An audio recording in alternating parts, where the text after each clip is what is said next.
los estudiantes del curso que por alguna razón no pueden estar o con los que se deban retirar en algún momento. Incluso pues ustedes mismos si en algún momento quieren volverlo a escuchar, que tengan la posibilidad de acceder a esta grabación. Las respuestas de Pablo y de Pedro son muy interesantes porque nos dan cuenta de los por qué llegamos a este diplomado. Muchas veces pensamos que un diplomado en docencia universitaria es solo como para los docentes, ¿cierto? O sea, pensamos que no, que los docentes somos los que hacemos el diplomado en docencia universitaria y ya.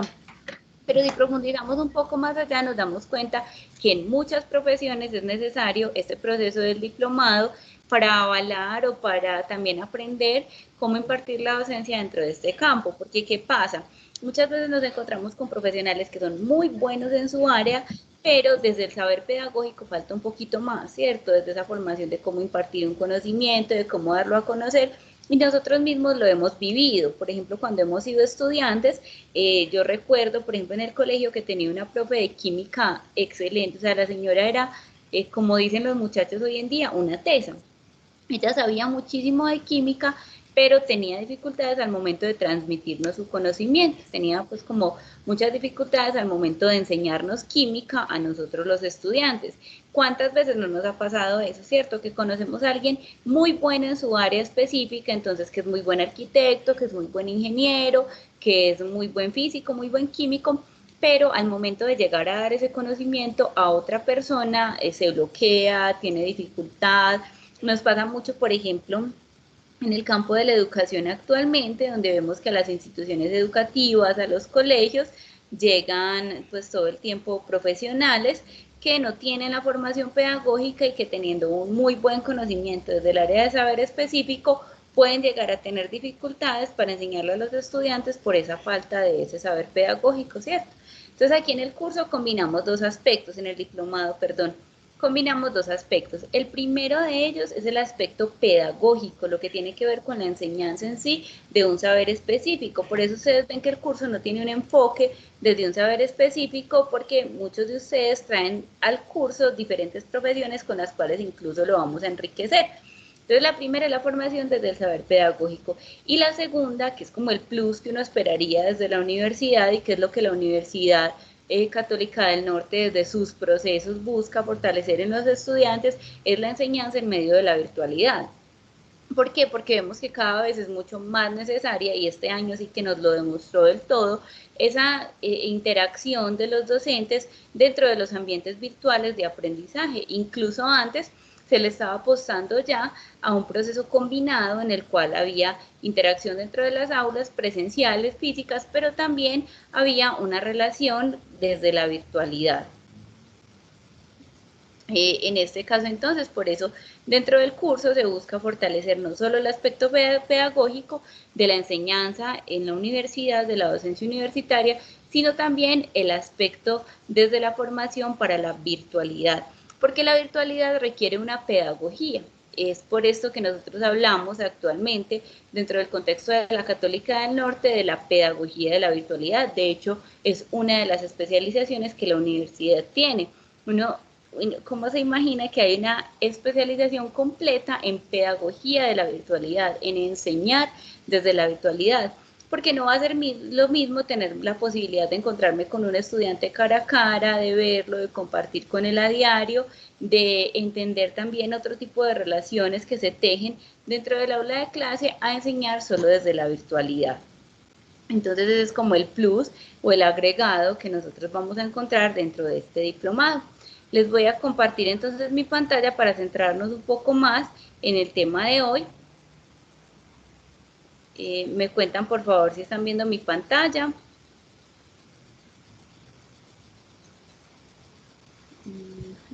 Sí, profe. Sí, se ve perfecto. Muchas gracias. Bueno, entonces voy a compartirles el curso. Entonces, ¿por qué hablamos de una docencia universitaria? O sea, ¿por qué hablamos de enseñar en medio de una docencia universitaria y no cualquier tipo de docencia? ¿Por qué nos centramos en este tipo de docencia? Entonces, en la Católica del Norte se pretende dar una respuesta, como en el curso nos lo dice y como se los manifestaba ahorita, o más bien una mirada reflexiva, aspectos pedagógicos y educativos que tienen que ver con la formación profesional de los docentes para la educación superior. ¿Por qué para la educación superior? Porque es lo que en este momento nos reclama la sociedad. En este momento necesitamos más formación de los docentes para la educación superior, también incluso por el aspecto que les contaba ahorita. De pronto tenemos muy buenos profesionales, excelentes dentro de su área de saber específico, pero falta esa parte pedagógica y educativa que se resalta aquí en este inicio del diplomado. Por eso nosotros nos enfocamos en esa parte pedagógica, en esa parte reflexiva, que es llevar la educación a las aulas, es saber cómo hacer educación dentro de las aulas, bien sean físicas o virtuales. Perdón. Especialmente para aquellos profesionales que desean pues impartir su labor dentro de la educación superior. Esto se basa en la mejora de la calidad educativa y en el ejercicio de las prácticas docentes. ¿En qué consisten las prácticas? Las prácticas, si nosotros nos devolvemos como al concepto de prácticas, históricamente es un concepto que ha estado asociado al hacer, ¿cierto? De hecho, hemos escuchado muchas veces aquella frase de que la práctica hace al maestro. Entonces, la práctica tiene que ver con el hacer, incluso de manera repetida, algunas cosas, hacerlas, ponerlo en práctica varias veces hasta que llegamos a ser expertos en ese tema. Cuando hablamos de prácticas docentes, entonces nos tendríamos que ir a todo aquello que hace el docente que lo lleva a lograr llegar como a impartir su saber de una manera mucho más acertada para los estudiantes. Por eso se habla de este término que es comunidad educativa. ¿Por qué hablamos de comunidad educativa? Porque la comunidad educativa tiene que ver con todo lo que se construye alrededor de la educación. La educación hace mucho tiempo que dejó de ser algo unidireccional. Si nosotros nos devolvemos 10, 15, 20 años a como nos tocó la educación en una básica primaria, incluso en una básica secundaria, a muchos de nosotros o a nuestros padres, vemos que la educación era algo unidireccional en la cual el maestro simplemente iba, impartía su saber y ya. Pero si llegamos a este momento histórico en el que estamos, la educación es una cosa totalmente diversificada. De hecho, cada vez es más frecuente que las personas quieran certificar un conocimiento que ya adquirieron y esto nos da una mirada mucho más diferente de lo que hasta ahora ha sido la educación. ¿Por qué? Porque antes uno iba a la escuela, iba a la universidad, iba al campus académico a buscar un conocimiento. Ahora muchas veces se va al campo académico a certificar un conocimiento que ya se tiene. Por eso ahorita les preguntaba, ¿qué los trae aquí? Muchas, pues, dos personas que nos respondieron y en el foro, algunos que han tenido la oportunidad de participar y en otros diplomados, pues he tenido la posibilidad de verlo y prácticamente todos ustedes llegan aquí con un conocimiento previo, con un conocimiento que les permite llegar, no así como llegaba uno al aula de clases de primero o de quinto, de sexto, que llegaba como a ver qué van a hacer conmigo aquí. Nosotros llegamos ya con un conocimiento y lo que queremos es poner en práctica ese conocimiento dentro de un entorno, ¿cierto? Incluso muchos docentes se animan a hacer el diplomado cuando ya están en el ejercicio de la docencia. Entonces, aquí pretendemos llegar a ser una comunidad educativa y a crear comunidades de aprendizaje, porque como les decía, el conocimiento no es una cosa que se quede en una persona y que esa persona vaya a impartirlo a los demás, sino que el conocimiento es una cosa que se teje, que se construye entre todos. Me parece muy bonita esa metáfora del tejer, porque cuando uno teje, uno va haciendo las cosas paso a paso, ¿cierto? Cuando uno teje, uno va viendo cómo crece ese tejido que está haciendo. Incluso hay comunidades en las que tejer es una cosa conjunta, en la que las personas que tejen van conversando, generan diálogos, generan conocimientos a partir de ese tejer. Entonces el tejer es hacer una cosa en conjunto para la comunidad, que representa a la comunidad misma y que representa la historia de esa comunidad. Aquí en educación el tejer es lo mismo, es algo que nos permite construir comunidad. Además de esto, entonces, buscamos que esa comunidad facilite la construcción de conocimiento desde los saberes que cada uno de ustedes trae. Por eso en el curso no nos vamos a encontrar un curso específico en el cual nos enfoquemos solamente en la pedagogía, sino que nos vamos a encontrar un curso que nos da la posibilidad de estar ampliando de manera permanente ese conocimiento que cada uno de ustedes trae y que los pone a servicio de los demás dentro de la educación. Me parece muy interesante este diplomado en últimas por eso, porque nos permite compartir los conocimientos que todos traemos para construir conocimiento en conjunto.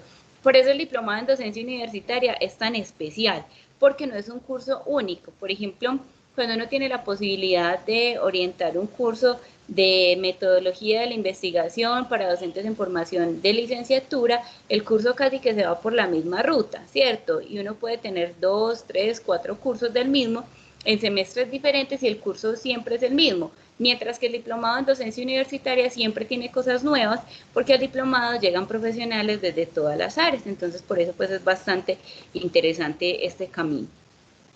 Hablamos entonces de la presentación del diplomado, espero que ya la hayan podido ver un poco. Este diplomado fue construido por 2 docentes de la Facultad de Ciencias de la Educación, las docentes Margarita Echavarría y Belén Gutiérrez, y yo estuve como asesora pedagógica del mismo. Tiene una duración de 144 horas, son 3 créditos, de las cuales entonces ustedes van a tener 96 horas, en las cuales van a tener una formación autónoma y van a tener 50 horas de acompañamiento por parte de la docente, en este caso de acompañamiento de mi parte. Perdón que veo algo por acá en el chat, no sé si me han escrito. Listo. Bueno, continuamos entonces. ¿Cuál es el objetivo que nosotros tenemos dentro de este diplomado? Primero vamos a analizar algunos conceptos de orden pedagógico que nos ayuden a desenvolvernos bien dentro del ámbito universitario y que nos permita dar respuesta a las necesidades que hoy en día nos plantea la educación superior. Este diplomado es un diplomado realmente muy reciente, es un diplomado que fue creado, que fue ajustado en el año 2019. Pero el año 2020 nos creó totalmente un cambio, ¿cierto? El año 2020... Ay, perdón, Daisy me dice que solo se ve la página de Teams. No están viendo el curso. No, no se está viendo, se ve también la página de Teams. Qué pena con ustedes, y todo ese rato les estuve hablando pensando que les estaba mostrando la pantalla del curso. Ay, Dios, ay, yo miro. Denme un momento, por favor, yo miro si les puedo compartir todo mi escritorio. ¿Me confirman ahí, por favor, si ya están viendo? Ahora. Ahora sí, perfecto. Ahora sí.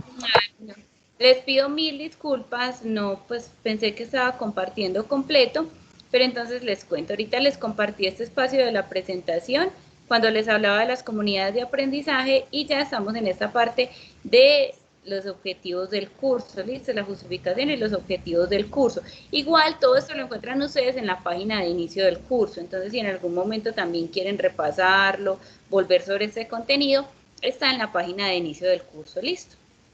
Les agradezco pues que me hayan contado que no estaban viendo y que cualquier error me lo vayan reportando, muchas gracias. Entonces, como les decía, la idea es que analicemos algunos conceptos pedagógicos que ayuden al buen desempeño de los docentes de acuerdo a las necesidades que plantea la educación superior. Pero también les decía que a pesar de que este diplomado es muy nuevo, porque es de 2019, es la última versión, la actualización que tenemos a inicios de 2020, cuando se montó el curso, este año nos transformó totalmente lo que es la educación superior. Hasta hace algunos meses, muchas personas todavía dudaban de la educación en la virtualidad. Y hoy en día es la educación en la virtualidad la tabla de salvación de muchos procesos, no solo de la educación, de procesos tecnológicos, de procesos administrativos, incluso de procesos de la salud. Uno escucha con frecuencia compañeros que dicen, bueno, estamos en una reunión de 3, 4 horas que pudo haber sido un correo, ¿cierto? La virtualidad nos ha enseñado a optimizar el tiempo, nos ha enseñado a optimizar los recursos. Entonces, este diplomado es bastante oportuno en este momento porque cuando hablamos de reconocer esas necesidades de la institución, de las instituciones educativas de educación superior, en este momento justamente tenemos que reconocer cómo las instituciones educativas, no solo las de básica, primaria, básica, secundaria y media, sino también las instituciones de educación superior se han visto abocadas a una nueva necesidad de orden mundial, que es el migrar a la virtualidad. Muchos de los procesos que de pronto por miedo, por temor, no nos habíamos atrevido a migrar a este espacio y que son totalmente posibles y que nos permiten de una manera muy compleja pero muy interesante generar conocimiento desde estos ambientes virtuales de aprendizaje. Por ejemplo, cuando un estudiante le dice a uno, no, es que yo siento que en la virtualidad no aprendo nada, yo siempre le pongo el ejemplo y le digo, bueno, ¿qué pasa si tienes que leer un documento en un aula presencial? Te ponen un documento, lo lees y a la próxima clase llegan al aula y lo discuten. Pero ¿qué pasa si en vez de discutirlo dentro de una aula de clase, tienes la posibilidad de discutirlo durante 10, 15 días en un foro en el cual puedes leer con calma a tus compañeros, pensar a partir de eso y luego se hace un encuentro, una reunión sincrónica en la cual todos discuten? Hay mayores posibilidades, ¿cierto? Entonces nosotros tenemos que ir entendiendo también que la educación superior tiene que migrar y tiene que crecer de acuerdo con la humanidad. No nos podemos quedar estancados en que solamente vamos a estar en la presencialidad y ya, valorando mucho todo lo que la presencialidad nos permite, pero tenemos que aprender a diversificarla más y entender que el mundo está en un constante cambio. Listo. Vamos a tener 5 módulos, hoy vamos a hablar específicamente en este espacio de encuentro del módulo 1, pero vamos a ver así a grandes rasgos cuáles son los 5 módulos que tenemos dentro de este diplomado. En el primero hablamos del proceso legal, cuáles son las políticas, la normatividad que hay en cuanto al proceso legal dentro del contexto colombiano. Aquí tenemos 6 horas de acompañamiento docente y 18 horas por parte de ustedes como estudiantes, y la actividad que se desprende de este primer módulo es para el 17 de agosto. Luego tenemos un segundo módulo en el cual hablamos de los currículos educativos de educación superior, de acuerdo con el contexto nacional y regional que se nos brinda, cuáles son los tipos de currículo, qué es un currículo, cómo el currículo nos permite la interacción con el otro. Así como adelanto, podemos ver que el currículo es todo lo que se desarrolla dentro del proceso de aprendizaje. No tiene que ver exclusivamente con lo que se enseña, no tiene que ver exclusivamente con las metas, sino que tiene que ver con todo lo que ocurre alrededor de la escuela, entendida la escuela como el proceso de formación desde antes del preescolar hasta un postdoctorado, o sea, todo lo que tiene que ver con el ambiente de aprendizaje. Listo.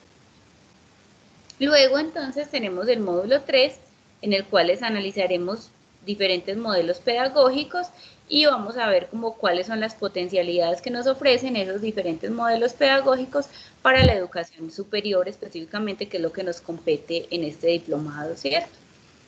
En el módulo 4 vamos a hablar de algunos conceptos relacionados con la sociedad del conocimiento, con los entornos virtuales de aprendizaje, cuya sigla es EVA, los ambientes virtuales de aprendizaje AVA, los OVA, que son los objetos virtuales de aprendizaje que se crean, cuáles son los retos que nos propone esta sociedad del conocimiento en el campo tecnológico actual, un módulo súper actual y súper necesario. Y finalmente vamos a hablar de las 5 mentes propuestas por Howard Gardner, que se relacionan con la educación que en su momento se entendió como la educación del futuro, pero en este momento es la educación actual. ¿Cuáles eran las mentes que Howard Gardner planteaba que iba a ser necesario tener en cuenta dentro de los estilos de aprendizaje para el futuro, pero que si las vemos más de cerca, pues ya ese futuro llegó? Entonces es un espacio bastante interesante. Aquí les presento entonces, según la ruta de aprendizaje, cuál va a ser el orden del proceso. Primero vamos a hablar de normatividad, que es lo que vamos a ver hoy. Luego nos vamos a enfocar en el currículo. Vamos a ir a los modelos pedagógicos, a los estilos de aprendizaje y finalizaremos con la sociedad del conocimiento. Como pueden ver, vamos desde lo micro hasta lo macro, ¿cierto? Vamos desde el contexto colombiano, el contexto de las instituciones educativas de educación superior IES, luego a los modelos que se pueden conocer en esas IES, los estilos de aprendizaje de los estudiantes, para finalizar en la sociedad de conocimiento y en los entornos virtuales de aprendizaje que se nos presentan en la actualidad. Entonces vamos haciendo como un camino, una ruta, como nos lo muestra este esquema, en el cual vamos a llegar en últimas a la sociedad del conocimiento, que es lo que en este momento nos convoca y que es lo que en este momento nos está como mostrando un camino, ¿cierto? Bueno, luego entonces nos encontramos la evaluación del diplomado, que tiene que ver con las actividades que vamos a realizar. Las tenemos acá en el espacio de las tareas, ahorita las vamos a mirar pues como con mayor profundidad. ¿Hasta ahí hay alguna duda antes de enfocarnos en el módulo 1. ¿Alguna duda, comentario?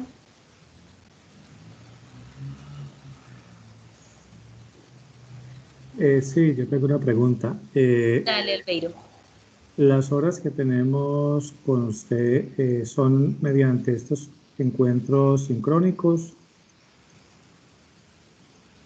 Bueno, por cada uno de los módulos tenemos un encuentro sincrónico. O sea, vamos a tener un encuentro sincrónico, perdón, por módulos, no por actividad. Por cada uno de los módulos tenemos un encuentro sincrónico en el cual se explican los temas generales, ¿cierto? Pero también tenemos unos espacios de atención a estudiantes que ya sí son individuales. ¿Por qué? Porque yo primero les explico aquí a nivel general en qué consiste como la unidad de trabajo, en qué consiste la temática. Pero luego, atendiendo también a la diversidad de personas que hay en el curso, se hacen unos espacios de asesoría individual que se hacen son voluntarios. Yo estoy conectada, ustedes en esos espacios me buscan, organizamos asesorías, pero entonces sincrónicamente solo vamos a tener 3 espacios de encuentro, ¿listo? Ok. Muchas gracias, Albeiro, por la precisión. Vamos entonces a enfocarnos ahora en lo que nos convoca para el módulo 1. Primero miremos la actividad. No sé si la recuerdan, ya pues les hablaba ahorita un poquito de esta actividad.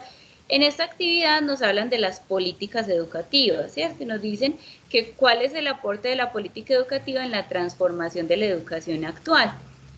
Ahora entonces devolvámonos a la página de inicio para que miremos el módulo 1, que es donde nos hablan específicamente de la política educativa y pues, del estudio de las leyes en educación superior para comprender cuál es el sistema educativo colombiano en cuanto a la legislación.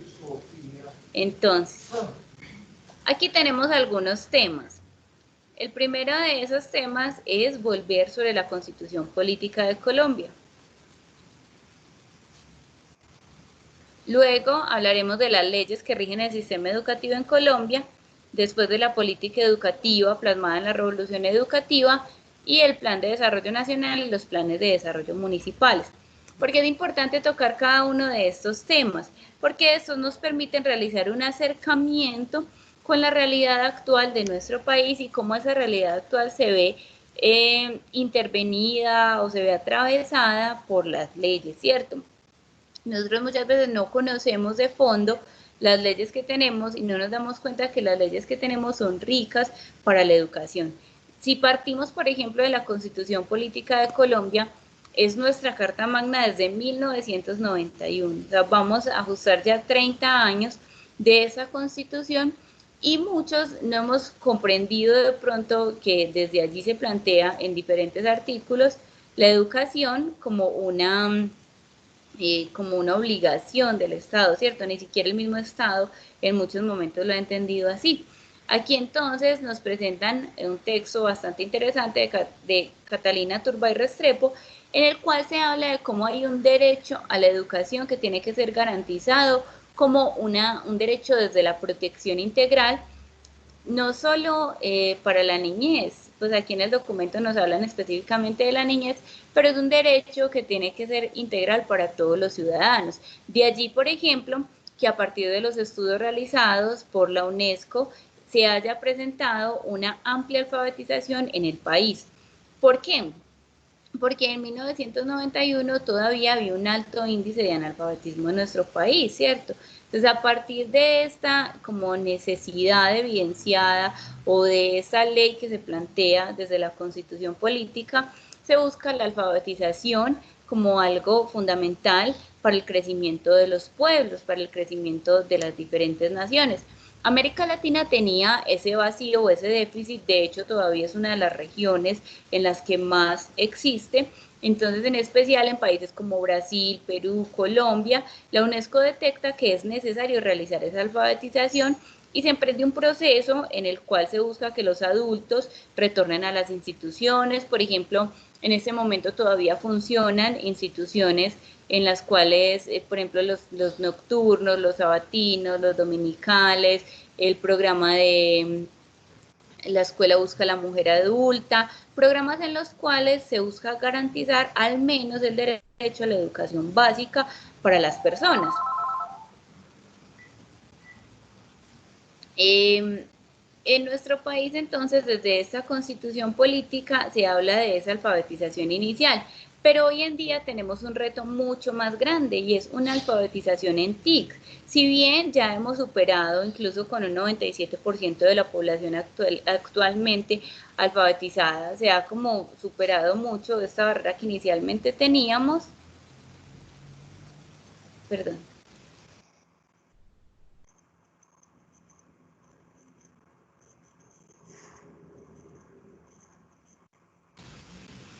Si bien hemos superado como esa dificultad que inicialmente se tenía desde la alfabetización,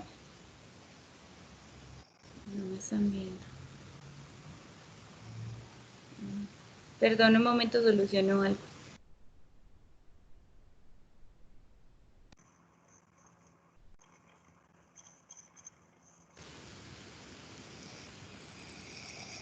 Ya, ahí sí otra vez. Listo.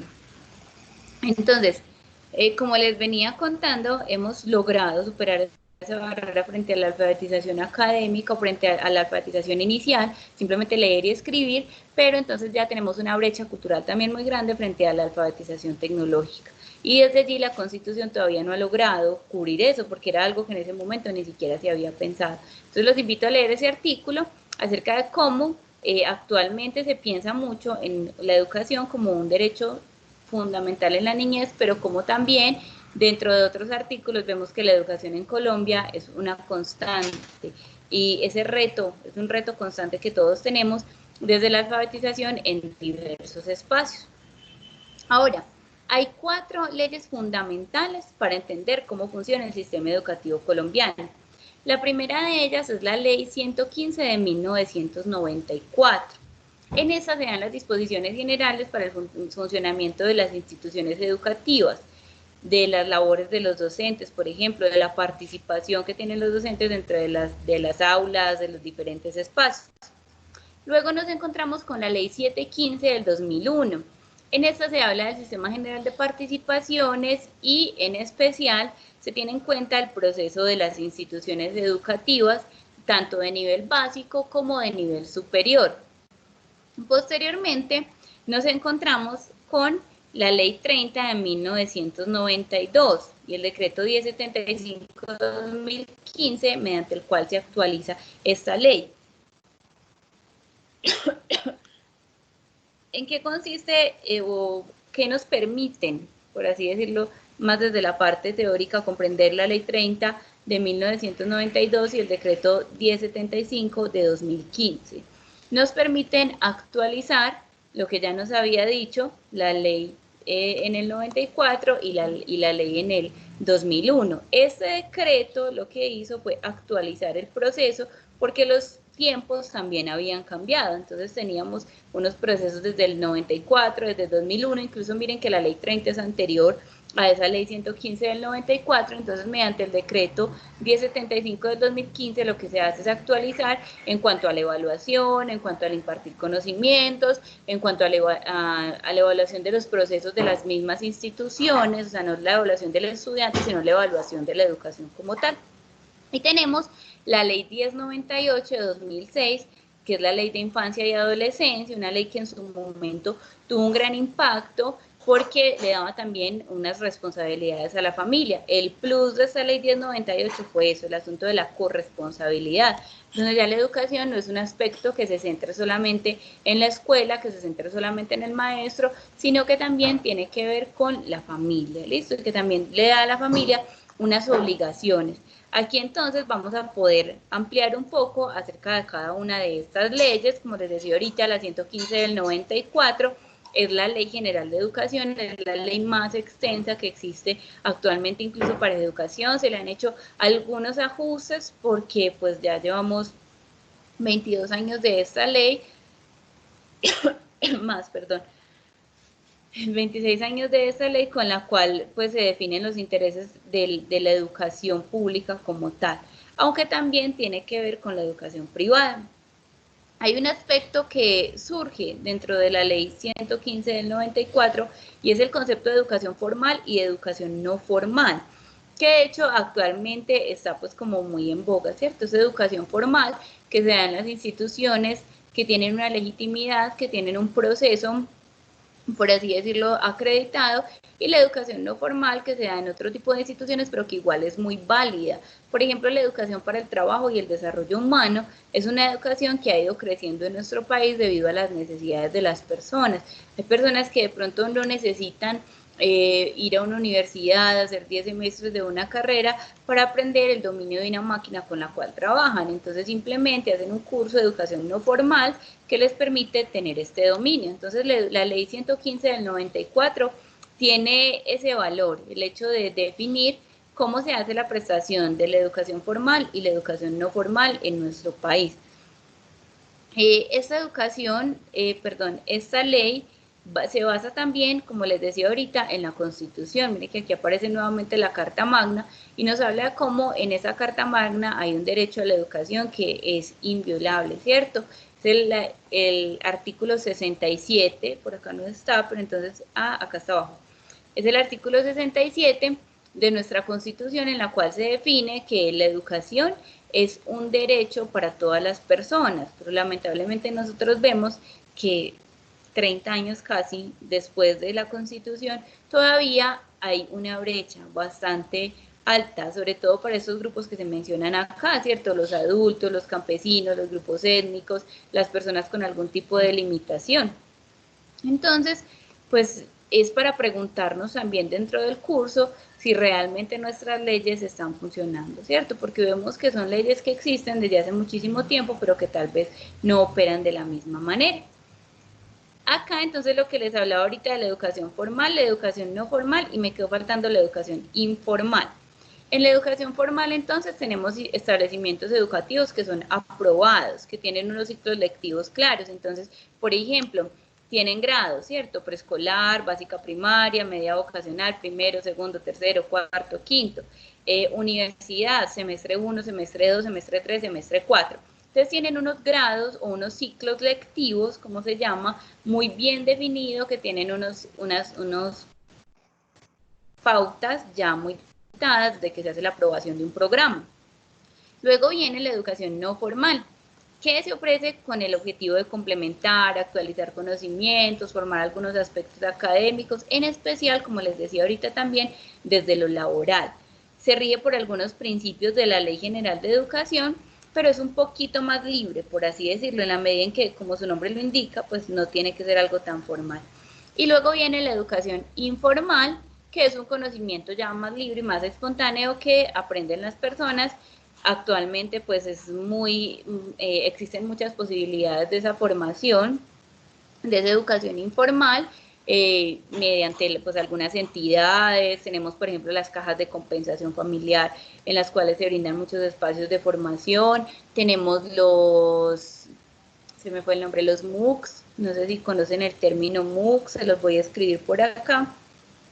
Los MOOC son programas gratuitos en los cuales uno tiene la posibilidad de entrar, hacer un estudio sobre una temática específica y luego si desea lo certifica o si desea no lo certifica.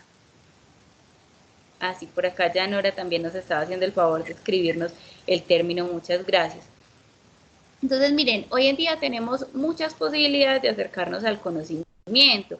Antes, si una persona quería certificarse en algo, simplemente debía acudir a la educación formal y los otros tipos de conocimiento o los otros tipos de educación no eran tan válidos, mientras que actualmente, afortunadamente, existe también la educación no formal que nos permite actualizarnos de manera permanente sin necesidad de estar como inmersos en la educación formal, que también es muy valiosa, de hecho es bastante valiosa, o la educación informal que nos permite adquirir conocimientos de manera permanente. Hoy en día, si yo quiero, por ejemplo, hacer un video sobre algo, simplemente busco en YouTube cómo hago un video en tal programa y encuentro todas las indicaciones para hacerlo. Si tenemos alguna dificultad, que se me desconfiguró la impresora, entonces buscamos un tutorial, cómo arreglamos la impresora y estamos adquiriendo un conocimiento de manera informal, simplemente que no lo valoramos tanto como se debe, por así decirlo, ¿cierto? Bueno, pasando entonces ya de la Ley General de Educación a la política plasmada en la llamada revolución educativa, nos adentramos en un asunto bastante interesante. Aquí en la revolución educativa se da algo muy importante dentro del ámbito educativo de nuestro país, y es que se trata de atender a los diferentes contextos que se tienen. Yo ahorita les decía que, por ejemplo, en el artículo 67 se menciona a los adultos, a los campesinos, a los grupos étnicos, ¿cierto? Y que son justamente estos grupos los cuales siguen teniendo como una mayor dificultad para acceder a los procesos de educación. Y no es solo en educación superior, es desde educación incluso básica y media. Miremos, por ejemplo, en este momento quiénes son los más afectados con el proceso que estamos viviendo. O sea, simplemente el ministerio nos dice, ahora vamos a hacer clase en casa, el recurso va a ser internet, pero nos encontramos con una gran población que no tiene acceso a internet, que no tiene acceso a un computador, que no tiene acceso a un dispositivo, ni siquiera a un celular, ¿cierto? Entonces debemos empezar a innovar, y justo empezamos a innovar con esos recursos que creíamos que ya no servían mucho. Un recurso como la radio, valiosísimo, un recurso como la televisión. Entonces vemos como en esas zonas alejadas hay que empezar a innovar, y la innovación es justamente devolvernos a recursos que de pronto estábamos dejando un poquito de lado. Lo que hizo la revolución educativa de nuestro país fue tratar de pensar un poco en eso, tratar de pensar en las necesidades y en los contextos que tiene nuestro país, porque somos un país muy diverso. Entonces, ¿cómo atender a eso? Y se dieron pues como algunos temas esenciales de la revolución educativa, que son 5. El primero de ellos es la cobertura.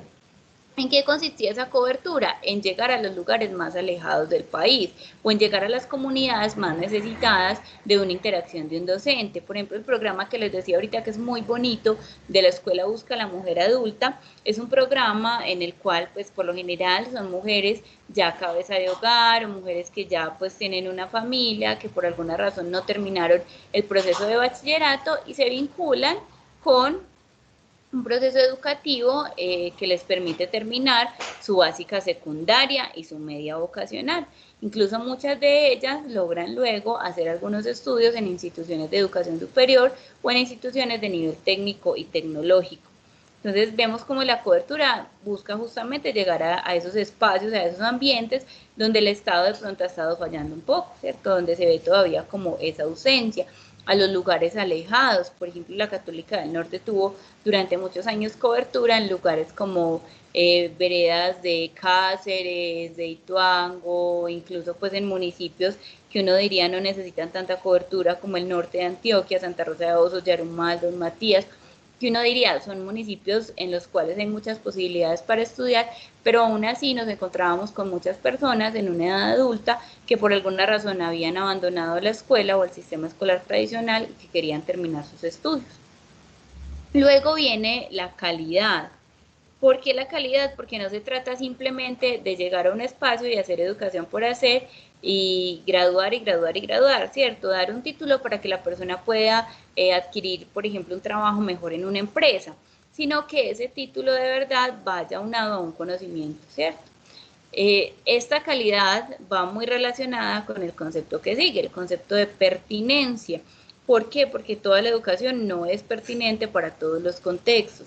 Puede que algo que sea muy pertinente, por ejemplo, para el ámbito de la costa, no sea muy pertinente para el ámbito del norte de Antioquia, porque tenemos realidades sociales y culturales muy diferentes. Entonces habrá que enseñarle a los estudiantes algunas cosas en un contexto y algunas cosas en otro. Por eso nuestra educación sigue teniendo como ese asunto tan desfasado dentro de la evaluación. A nuestros estudiantes de básica y media, por ejemplo, los evalúan con una prueba saber 11 igual para todos, o los evalúan con una prueba saber en los grados tercero, quinto, séptimo, noveno, que es igual para todos, y no nos damos cuenta que de pronto el contexto no es el mismo y que el niño ni siquiera va a comprender la prueba.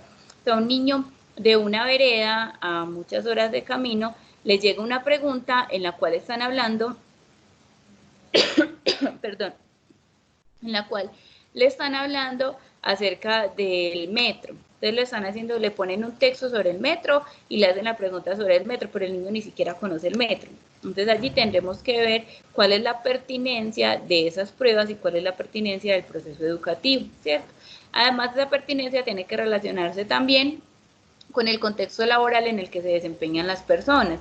Si yo me quiero desempeñar dentro de la docencia, habrá conocimientos que no necesito, o si yo Por eso, por ejemplo, se dan unas especializaciones dentro de algunas ramas, ¿cierto? Entonces, por ejemplo, los médicos se especializan en un campo, los ingenieros se especializan en un campo, justamente atendiendo a ese aspecto de la pertinencia. Luego viene la capacitación técnica, lo que les hablaba ahorita, que se da más que todo en esa educación no formal, en la cual hay una capacitación para un hacer específico, y algo fundamental a lo que todavía se le está haciendo mucha fuerza, que es la investigación científica.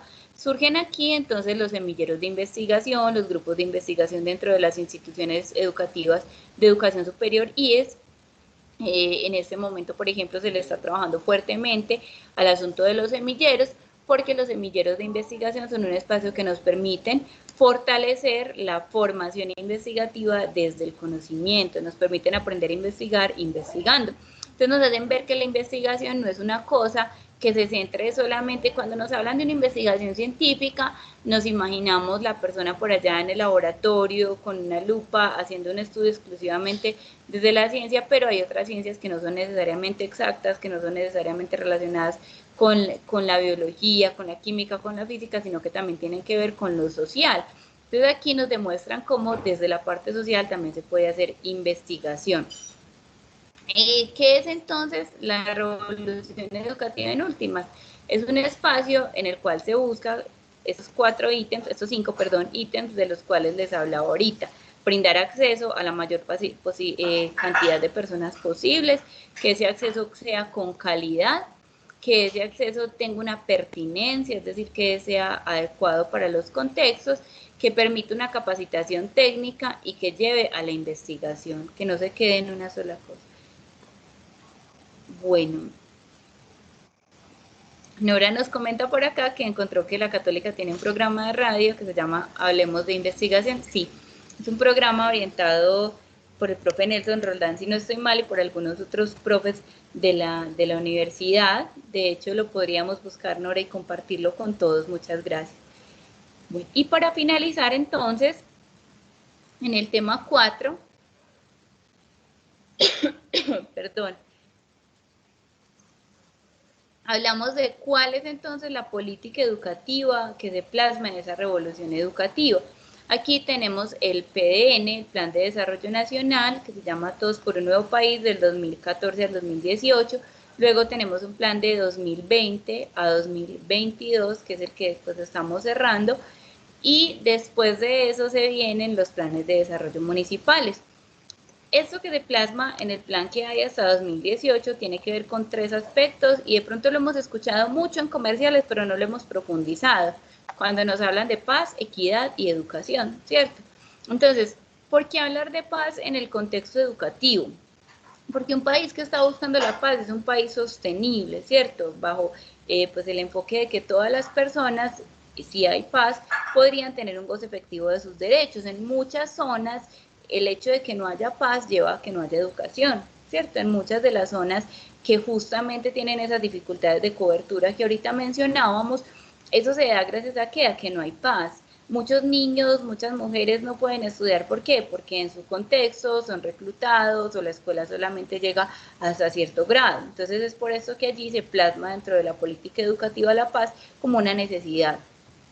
También cuando se habla de equidad, entonces hay una visión del desarrollo humano que tiene que ver con oportunidades en igualdad de condiciones para todos. No es un secreto que en nuestro país, como les decía ahorita, hay poblaciones en las cuales se ha visto una inequidad tremenda, por ejemplo, con la educación dentro de los contextos sociales indígenas, a quienes se les ha negado mucho desde la parte de educación y se les ha negado mucho el reconocer todos los valores que sus comunidades tienen. Porque es que no se trata solamente de llegar y decirles, no, mire, es que la educación es así, lo que tienen que aprender es esto, porque nosotros determinamos que lo que tienen que aprender es esto, sino incluso reconocer que en su realidad hay muchas cosas que son muy valiosas para la humanidad.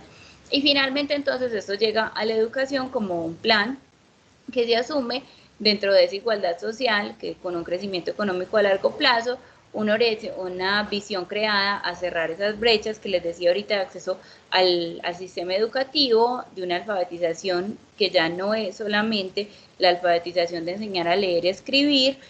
Hace muchos años veíamos que era solamente enseñar a firmarse, sino que incluso ya tiene que ver con el aspecto tecnológico. Y esto se aterriza dentro de los planes de desarrollo municipales, porque ¿qué se estaba viendo? Que teníamos un plan de desarrollo a nivel nacional, pues muy interesante, que decía muchas cosas muy bonitas, pero que esos planes municipales no estaban en consonancia con ese plan de desarrollo a nivel municipal. Entonces, por eso es que se lleva a que las instituciones tengan un plan de desarrollo, perdón, los municipios tengan un plan de desarrollo que les permita acercarse al plan de desarrollo a nivel nacional. ¿Listo? Eso es como la primera parte de este curso, pues ahí hay un resumen muy resumido del primer módulo. Quisiera saber si hay preguntas frente a la actividad, frente a lo que hemos hablado en este módulo. Veo que Albeiro tiene la mano levantada, pero no sé si será desde ahora.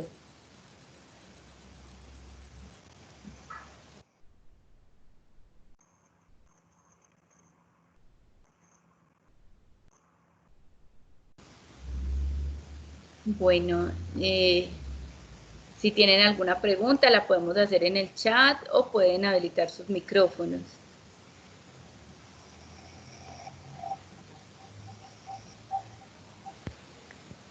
Alexandra, buenas tardes.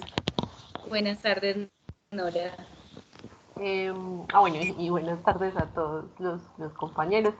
Mi pregunta va ahorita, pues en relación como al foro que está abierto, que también tenía espacio pues, hasta el día de hoy, porque veo que había uno que promovía más como una presentación personal y la otra más que hablábamos como de los objetivos y la motivación de tener el curso y creo que todos hemos ido respondiendo como en uno solo como las dos intenciones.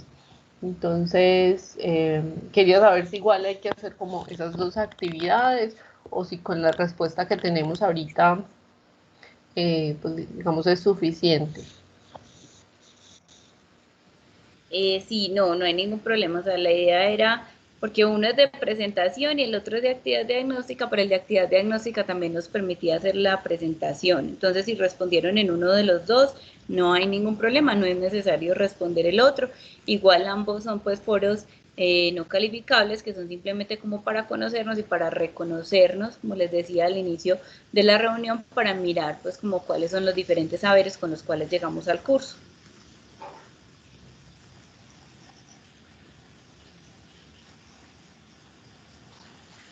Bueno, no sé si alguien más tenga alguna pregunta. O algo que quieran aportar sobre el tema que hemos hablado. Sí, tengo una pregunta. En cuanto al trabajo, ¿alguna indicación en particular a tener en cuenta? Bueno, es muy importante tener en cuenta llevar a la reflexión. Dentro de este espacio de diplomado, no se trata solo de pronto una dificultad frecuente dentro de estos espacios de formación con lo que nos encontramos, es con que veo que muchos estudiantes se centran más como en el resumen, en el volver a contar lo que dice los documentos, ¿cierto? Acá la idea es más ir a la reflexión sobre esos documentos, entonces enfocar más el trabajo hacia esa construcción personal, hacia esa reflexión a partir incluso de sus áreas del saber, que hacia el contar lo que ya dicen los documentos de manera literal. Esa sería como la principal recomendación. Le respondo una pregunta que hizo Nora en el chat y luego le doy la palabra a María del Pilar. Nora nos pregunta si los otros dos encuentros ya tienen fecha. Trato de programarlos al menos con una semana de antelación, mirando pues como la disponibilidad, porque a veces tenemos muchas reuniones, pero se los programo al menos con una semana de antelación y teniendo en cuenta que nos dé tiempo para la actividad, o sea, que se hagan antes de las actividades, ¿listo? Entonces, si yo los actualizo al menos con una semana de antelación. Le damos la palabra a María del Pilar.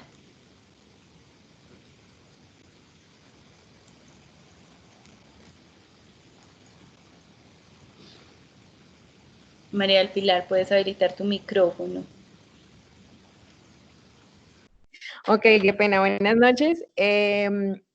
Quería preguntar, preciso con la actividad que tenemos para pues, próximamente y con lo que hicieron ahorita la pregunta, si se podía hacer de manera crítica. Por ejemplo, Yo crecí cerca a zonas periféricas donde la educación es muy vacía, no hay presencia del Estado.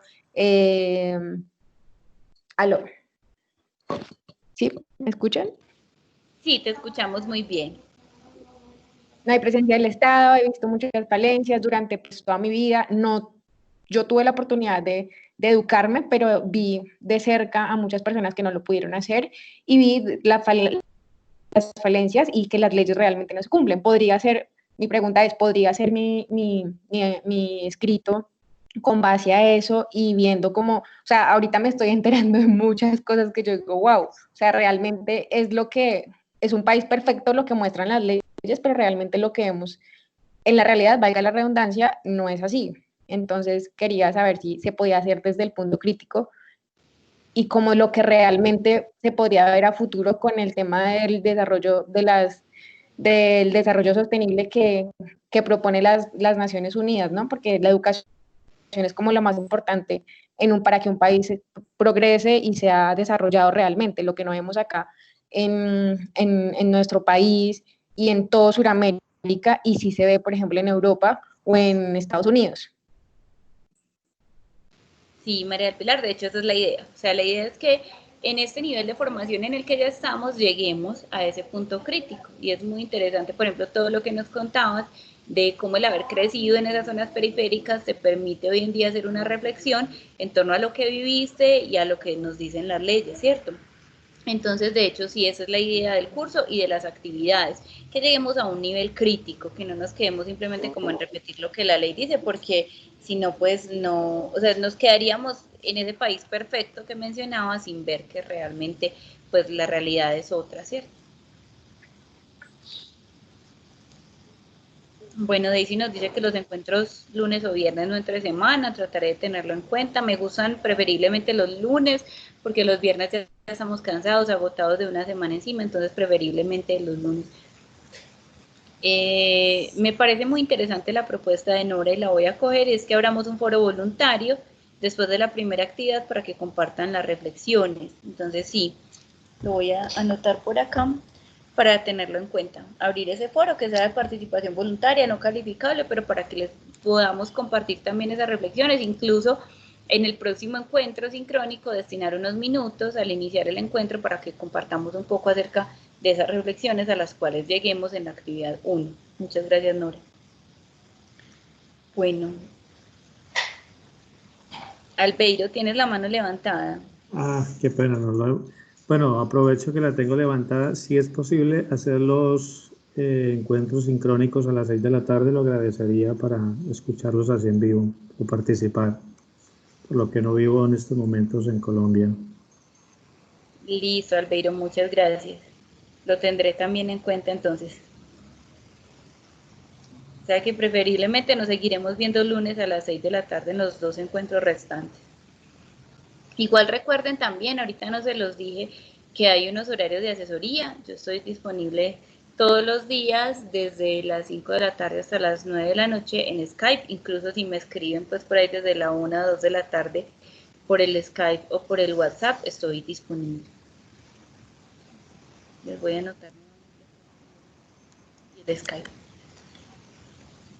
Bueno, si no hay entonces más dudas, podemos dar por finalizado este encuentro sincrónico. Les agradezco su asistencia, su participación dentro del mismo.